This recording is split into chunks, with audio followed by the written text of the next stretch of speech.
پورے راستے کے اندر میں نے اپنی باری کی ہے، اب آپ جائیے وہاں پہ، آپ وقت کے امیر ہیں، آپ اچھے نہیں لگتے کہ باغ اس کی جو ہے نا مہار کو تھامے آپ آگے جائیں اور میں اوپر سوار ہوں گا؟ کہا کہ نہیں، پہلے طے ہوا تھا، لہٰذا تم نے سوار ہونا ہے۔ اب جب وہ چل پڑے تو راہ ارد گرد آئے، صحابہ کرام بھی آئے، ابو عبیدہ بن جراح بھی ہیں، سارے ہیں، تو انہوں نے فوراً کہہ دیا کہ یہ بتاؤ کہ سواری پر سوار کون ہے؟ یہودیوں نے کہا سواریوں پر سوار کون ہے؟ سب نے کہا کہ یہ خادم ہے۔ کہا کہ ہاں، ہم نے اپنی کتابوں میں پڑھا تھا کہ بیت المقدس کو فتح کرنے والا ایک ایسا شخص آئے گا کہ جو وقت کا امیر ہوگا، اور جب اس کی باری آئے گی اس طرح کی وہ ساری باتیں لکھی ہوئی تھیں، تو جب وہ ہمارے پاس پہنچے گا تو خادم سوار ہوگا اور امیر اس کی مہار تھامے ہوگا۔ تو فوراً کہہ دیا کہ ایک نشانی تو پوری نظر آئی۔ اس نے کہا نہیں، اس کے اندر مزید تفصیل بھی تھی کہ اس کے کرتا ہوگا، اس کے اندر اتنے پیوند ہوں گے۔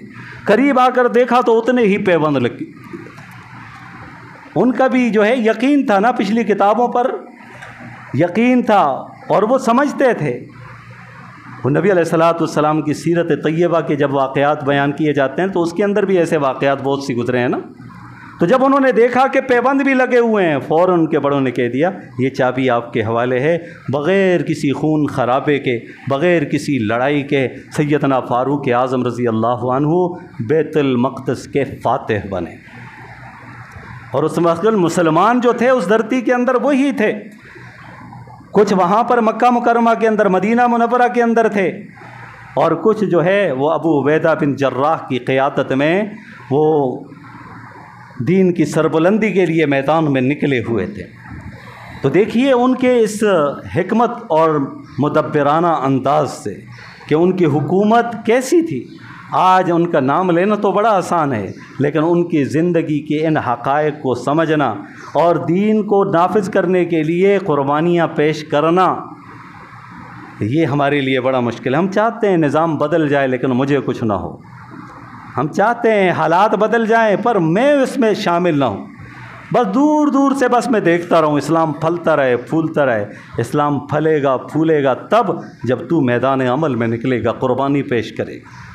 وہ کتنی خوبصورت بات کسی نے کہی ہے، اچھی صاحب نے اس دن بتلایا کہ اگر اسلام جو ہے صرف دعاؤں سے وہ اسلام پھلتا یا پھولتا تو نبی علیہ السلام کبھی بھی مسجد حرام کو نہ چھوڑتے، کعبۃ اللہ کو نہ چھوڑتے، وہیں پر دعائیں مانگتے۔ لیکن ایسا ہمیں نظر نہیں آتا۔